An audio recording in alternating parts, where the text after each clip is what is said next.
the face. So if we don't know, then how we do it? But because it's a very, very important thing. So yeah. Yes, yes, it's true. It's beautiful. Yeah, we should.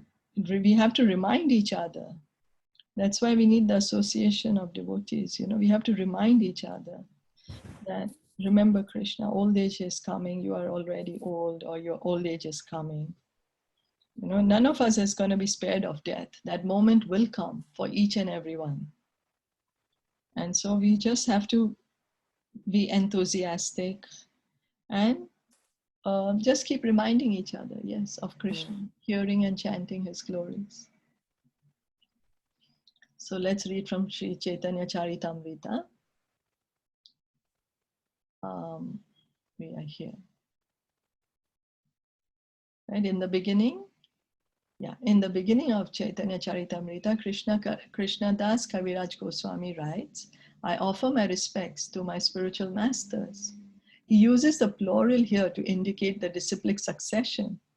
He offers obeisances not to his spiritual master alone, but to the whole parampara, the chain of disciplic succession, beginning with Lord Krishna himself. You see, this is the beauty of being in the parampara system, being in the disciplic succession. That because the spiritual master is connected to his spiritual master is connected to his spiritual master. Like that, connected, and original is coming from Krishna. So all these exalted personalities are there. And so Krishnadas Kaviraj Goswami, he's the author of Caitanya Caritamrita. He's offering his respects to the whole parampara.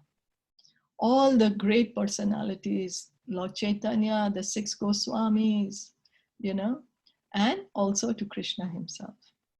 Thus, the author addresses the Guru in the plural to show the highest respect for all his predecessor spiritual masters.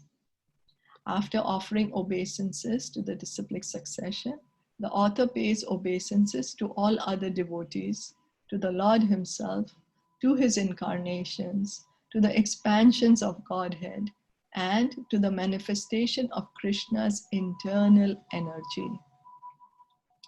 Lord Chaitanya Mahaprabhu, sometimes called Krishna Chaitanya, is the embodiment of all these. He is God, Guru, devotee, incarnation, internal energy, and expansion of God. Now, how is he all? That's how the Panchatattva is there. As his associate Nityananda, he's the first expansion of God. So Nityananda, Lord Nityananda, he is Balaramji. And Balaramji is the first expansion of Krishna. So Krishna, he's God himself. So that's Lord Chaitanya. Yeah. And his first expansion is Lord Nityananda. Then as Advaita, he's an incarnation. Advaita is an incarnation of Mahavishnu and Sadashiv. So Advaita Acharya is an incarnation of God.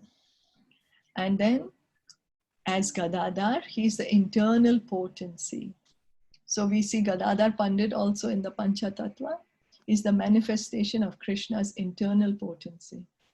And as Srivas, he's the marginal living entity in the role of a devotee. So Srivas Thakur, he's actually Narad Muni himself.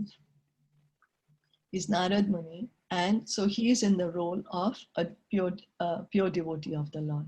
And so Gadadhar Pandit, he's actually a manifestation of Srimati Radharani. So when Krishna comes, all his associates also come.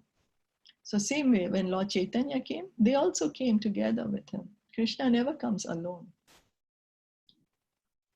Thus, Krishna should not be thought of as being alone, but should be considered as eternally existing with all his manifestations, as described by Ramanujacharya.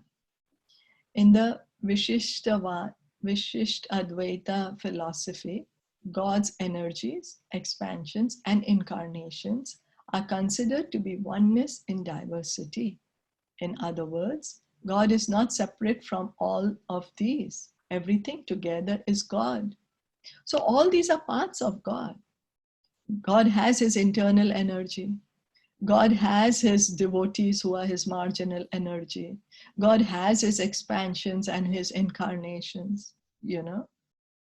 He has all these features. And so all the Panchatattva, that's why the Panchatattva is called everything is God, because we are not separate from God. We are one and different. The marginal energy, at least, we are different in our size. We are tiny, tiny, very tiny. So Krishna is complete. There's nothing lacking in Krishna. Everything is included in Krishna. Actually, the Caitanya Caritamrita is not intended for the novice, for it is the postgraduate study of spiritual knowledge. Ideally, one begins with the Bhagavad Gita and advances through Srimad Bhagavatam to the Caitanya Caritamrita. Although all these great scriptures are on the same absolute level, for the sake of comparative study, the Caitanya Caritamrita is considered to be on the highest platform. Every verse in it is perfectly composed. So this is like the postgraduate study, you know, the PhD.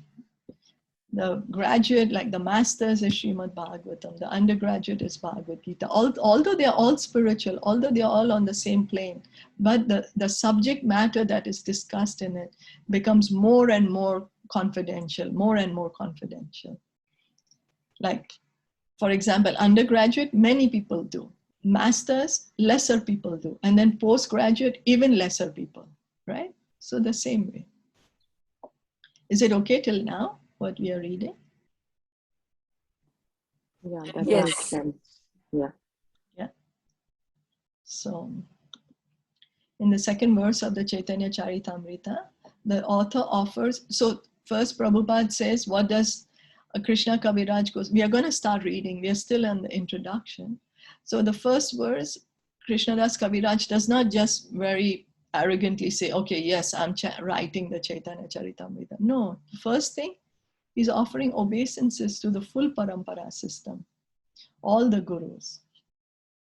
In the second verse of the Caitanya Caritamrita, the author offers... So means the first verse is the obeisances to all the Guru Parampara. Yeah. When we are going to read the first, yeah, so when they are going to read, then the first verse will be like the obeisances to all the Guru Parampara. Okay. That's right. And I also just wanted to ask you that who was Krishnadas Kaviraj, the author? If next time maybe we can, or maybe we'll find more about him in this. Yeah, we will.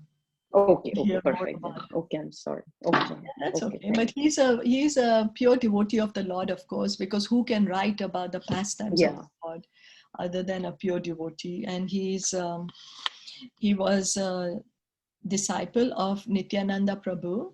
Oh wow! And then in his old age, he was almost 90. Nityananda Prabhu appeared to him in a dream and told him that you go to Vrindavan and you meet the Goswamis over there. And then you write down this great literature of Caitanya Caritamrita. And Krishna Kaviraj Goswami said, I'm so old, I'm 90, I'm almost blind. But because Nityananda Prabhu gave him this order, he went to Vrindavan. And then he recorded this Caitanya Caritamrita. So all these scriptures, we can see that these great devotees, they have really given themselves, you know. So the least we can do is try to hear them submissively. Yeah. Okay. Perfect. Thank you. In the second verse of the Caitanya Caritamrita, the author offers his obeisances to Lord Chaitanya and Lord Nityananda. So Lord Chaitanya is Lord Gauranga, Gaur Nitai. Lord Nityananda is Nitai.